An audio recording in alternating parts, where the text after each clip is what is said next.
Now, questions are the part of the interview that's the biggest part of the interview, as most people feel, because that's why you're in the interview, so they can ask you questions. And it's daunting. It really is. You go in, you don't know exactly what they're going to expect. But here's the thing. A lot of interview questions are online. It's great. You can literally Google your job title, interview questions. Retail worker, interview questions. Teacher, interview questions. Camp counselor, interview questions. Resident assistant, interview questions. Every job I have ever had, every interview I've ever had, scholarship interviews, scholarship interview questions, any of those, I have always been able to find examples online of questions and been able to practice. A good way to practice is to videotape yourself, because then you can play it back. Yes, it's obnoxious. Trust me, I'm videoing myself right now. I hate it. But video yourself. You'll be able to see your mannerisms. You'll see how you talk with your hands. You will see how you fidget with your hair. You will see how you slouch. You will see how you sit up. Any of those things you'll be able to actually see and hear. You'll also hear your speech patterns, which is a blessing and a curse. You recognize the words that you repeat over and over and over and over and over again because you're watching yourself. You'll catch yourself rambling because you are able to watch yourself and really reflect on those answers. So, my piece of advice, always video yourself before you get in that interview room. It'll help you feel way more prepared. Google exact questions. We're going to keep this video broad, so I'm going to hit up the 3 or 4 questions that often show up in just about any interview. And I'm going to give you 3 types of answers that someone might give, and then we'll analyze each one. So, hold on tight. All right, time out. Before I give you sample interview questions, we need to talk about how you should answer questions. Interviewers aren't looking for yes or no answers. And one of the best techniques for answering interview questions is known as the STAR method. Now, STAR stands for situation, task, action, and result. The idea is that they don't just want an answer, they want an example.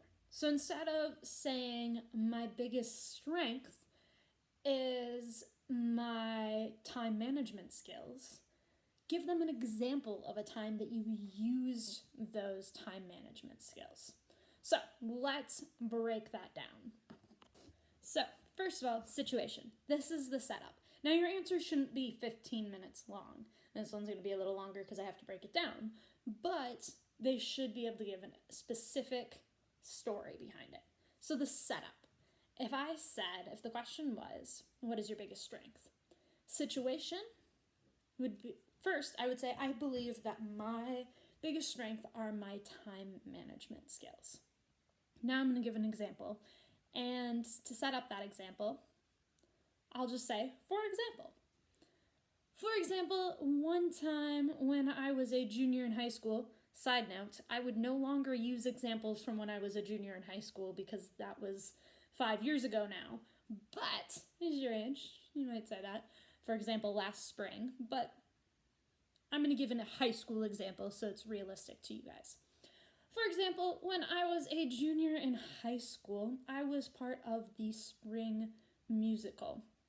And as it came to November, when we were having our performance, I also had a lot of FFA commitments going on at that same time.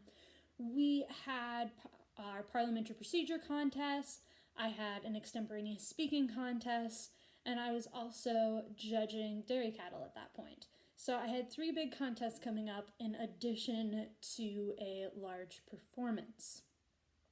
So that was the situation. Now, your task, what you are going to do is describe your responsibility in that situation. So, for me, it was a challenge because I had teams that I could not let down in these situations. I had my musical cast that relied on me to show up to practices, to have my lines memorized, to have choreography memorized. And I also had my parliamentary procedure teammates relying on me to know the rules and be prepared for our contest there. I also had my dairy judging team relying on me to know practice and to know all the skills needed to properly judge dairy cows. With that, all of this going on at one time, it was very stressful, it was very stressful. Cool. Task. I've described the situation. I've given the task. I was about to go into the action, So, this was the challenge. This was situation, task. Now we're going into action. So, I couldn't let all those teammates down. But what I did to help manage my time is I kept a calendar of events. I made sure that I had all of my musical practices written down on a calendar so that when my parliamentary procedure team or my dairy evaluation team would ask me when we could practice, I would have those practices already in my calendar so I didn't overlap. I was a student too, so I had lots of homework every night and was working a job, so I had those schedules in. And really, I just had to make sure that I prioritized and that I had everything written down so I didn't double book myself. Action. Now, lastly, we've got the result. So you're going to explain how those actions contributed to a positive result. So with those time management skills, I was able to properly practice all of my contests needed. I maintained a 4.0 GPA. I had a successful musical performance that it was super awesome. I really enjoyed working with that group, and we had everything down by performance night. We placed third in dairy evaluation, which we were going for first, but we did okay. And we received first place in parliamentary procedure, and I got second in extemporaneous speaking. So overall, very, very positive results. I went to state in all 3 areas, and so it was really awesome being able to see all that hard work pile off, and it was great being able to take a nap when it was all said and done. But overall, that's why time management is one of my biggest strengths. Tell me about yourself.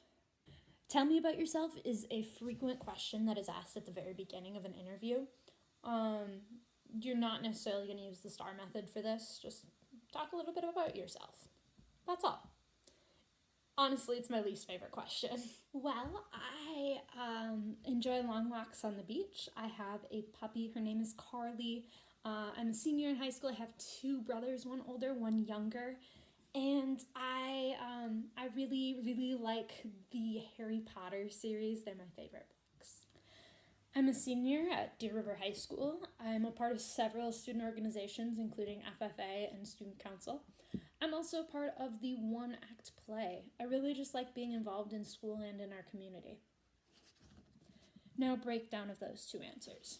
The pink shirt answer was personal details that weren't necessary. You don't need to tell them you're a Capricorn. If family's really important to you, sure, you can talk about your family. It's not super recommended. In fact, they can't ask you questions such as, do you plan on having children? They're not allowed to ask you that. They also aren't allowed to ask you your sexual orientation, your religion, your age, unless you're under 18. If you are under 18, then yes, your age matters. But once you are 18 or older, might be 19, they can't ask that anymore. But, well, unless, again, there are restrictions with your age. There's certain things you can't do till you're 21. So those you can't, there it might matter, but otherwise, unless it affects the job, they can't ask you your age. Ideally, try to keep it, you can have it a little personal, but more job or professional related. As a high schooler, this would be a good time to talk about some student organizations that you are a part of.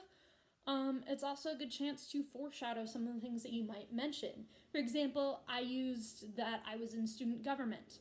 Well, there's a fairly good chance that somewhere in the interview, there'll be a situation that comes up that I can mention being back in student government. Shows that I'm a leader. That sort of thing. So, feel free to foreshadow some of those situations ahead. They don't really care that you have a puppy named Carly. Sorry. Tell me about a time you made a mistake. So I have a good story for this one. This one time I was hanging out with friends and we talked about playing Chubby Bunny. This is my favorite game. I'm really good at it. I can put 7 marshmallows in my mouth. So but my friend was like, no, you can't put 7 marshmallows in your mouth. I'm like, yes, I can. So we had a bag of marshmallows and I was going to put 7 marshmallows in my mouth. And I got 6, right? So I got 6 marshmallows and could barely say Chubby Bunny, but I was putting the 7th marshmallow in my mouth, and one fell down my throat and blocked my trachea, so I couldn't breathe. So another friend had to give me the Heimlich maneuver, and I spewed marshmallows everywhere. It was a big mess. I made my brother clean it up, though, because, I had just been given the Heimlich, and that was traumatic. So, I obviously couldn't clean it up. But yeah, that was a big mistake. There was also the time that I let my brother cut my hair and I couldn't go out in public for a month. But I think the Chubby Bunny story's better, right? That's probably a better mistake. One of my bigger mistakes is I was planning a school dance with student council, and I was in charge of contacting teachers to be chaperones, but I had 3 tests that week, and it totally it slipped my mind, and so I forgot to ask them until the day before, and we almost had to cancel the dance. So that was a time that I made a mistake.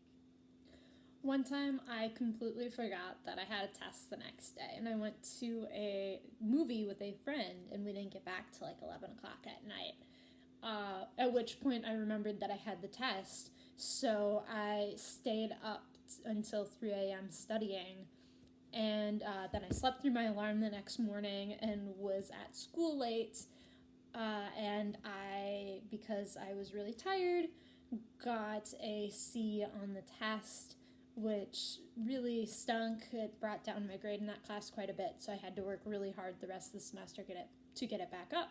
But I did end up with an A- in that class. So as much of a struggle as it was, I learned to not make that mistake again and to remember to write down all of my assignments. What is your biggest weakness? My biggest weakness is honesty.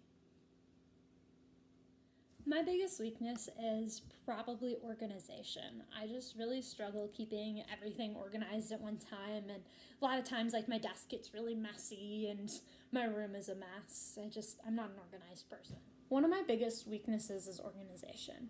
This is something that I've struggled with pretty much my whole life. As a kid, my room was always a mess and my mom would always yell at me for it. However, I have recently come to terms with my life is a lot easier when I am organized. So I have developed filing systems to make sure that my papers don't get lost. I make sure that I write everything down. That is probably one of the biggest things that has helped me stay more organized, is that I will put sticky notes around my desk of things that I need to get done. And little by little, I am becoming more organized. And now a breakdown of that biggest weakness question. The first person, pink shirt person, obviously, yeah, I wouldn't hire that person. The red shirt person gave a little more. They said their biggest weakness was organization. But what separated red shirt from blue shirt was red shirt was like, my biggest weakness is organization, but didn't explain how they've been combating it. We all have weaknesses, and that's okay to admit, but a good way to soften the blow of that weakness is talk about how you're trying to get better. So, yes, I am a disorganized person. You all have seen my desk. You know I'm a disorganized person. But these are some steps that I'm taking to become more organized. If I just left it as, I'm not an organized person, people are like, cool, so you're going to lose all my stuff. I don't want to hire you. But if I say, I've really struggled with organization, but this is what I'm doing to try to be better, it shows that you're willing to improve. What is your greatest personal achievement? My biggest accomplishment would be my 735-day snap streak with my boyfriend. It took a lot of dedication, a lot of hard work. I went on a camping trip one weekend and I had to give my Snapchat password to a friend, but that's the type of dedication that it takes to keep a 735-day snap streak with someone. So I'm really proud of that. My biggest accomplishment is that I got a B- in a college trigonometry class when I was a senior in high school this last semester. I had to work really, really, really hard for that grade. Math is not a subject that comes easy to me, so I spent a lot of time studying, but I was really proud that I got that college credit while I was still in high school. I would say my biggest personal achievement was receiving a second place award at state for extemporaneous speaking. I put in many, many, many hours of practice, and my coach had worked with me for many, many hours to get to that point. But hearing my name called on stage made it all worth it, and I have one more year, so I'm hoping to be able to, if I continue to work hard, earn first place this year. All right, so those are some examples of interviews and interview questions. For the most part, pink was the obviously bad, blue was the obviously good, red somewhere in the middle. Except for the last one, where red said her biggest accomplishment was getting a B- in a college level course. If that is your biggest accomplishment, awesome. Sell it. Talk about how hard you worked for it. Sell who you are. And yeah, if you had to work hard to get a good grade in a college level course in high school, 100%. If you had to work hard for a sophomore biology class, sell it. Talk about what you are proud of for those types of questions. Some things that they can't ask you, as I already said, they can't ask about your religion, they can't ask about your sexual orientation, they can't ask about your race, your age if you're under 18, or if it affects your job, like you can't get a certain license without it. They can ask, but they can't ask if you are willing to move. Any of those questions, hopefully you will never be asked, but there are questions they legally can't ask you. And if it's something that puts up a little red flag in your brain that goes, I feel like this is a question that you shouldn't be able to ask me, you can say you're uncomfortable answering that question. And if they don't hire you because you're uncomfortable answering a question that you don't think they should be able to ask, maybe it's best that you weren't working there anyway. If somebody asks you what your sexual orientation is, do not answer that. Don't. And they don't hire you because you refuse to answer it, you probably didn't want to work there anyway, to be flat out honest. So be aware of that, because you are also interviewing them. Yes, they're the ones who get to hire you, but you're the one who gets to accept that hiring. So always plan on 2 to 3, generally about 2, questions to ask them. Some questions that I have asked are, what does success look like to you? What are you looking for in an employee? Those are usually my 2 biggest ones. If it's an hourly job, it could be, what days of the week am I likely to work? It could be generally, especially first interview, unless they're already like, we're probably going to hire you. Now, talk about pay. But if it's like, I've been into interviews where they've gone, yeah, this is really a formality, then sure, discuss pay. But if they're like, oh, we've got 3 or 4 other people we're looking at, you can sort that out later. But yeah, so those are your big things.